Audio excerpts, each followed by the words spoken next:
Good evening po everyone. Ako po si Katsumi Brazil.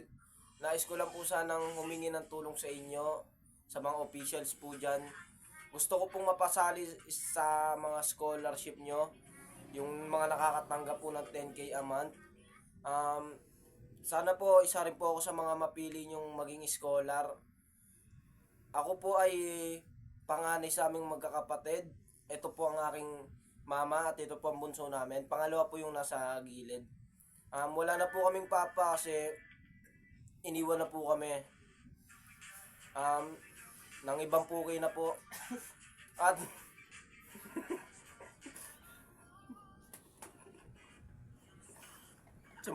sumakabilang puki na po.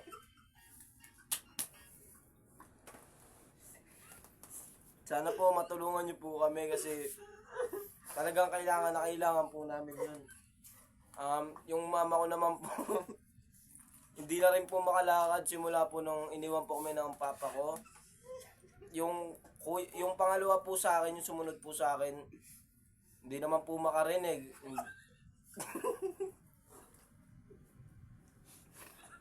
Ito pong bunso namin, hindi na po makapagsalita, kaya ako na lang po talaga yung nagtataguyod sa amin. Total nga po hindi makapaglakad yung mama ko at hindi naman po makarinig yung sumunod sa akin. Sana po mapili niyo po ako na maging scholar Ang nyo. lakas-lakas pa ng tuhod ko, ay. Yun lang po. Salamat.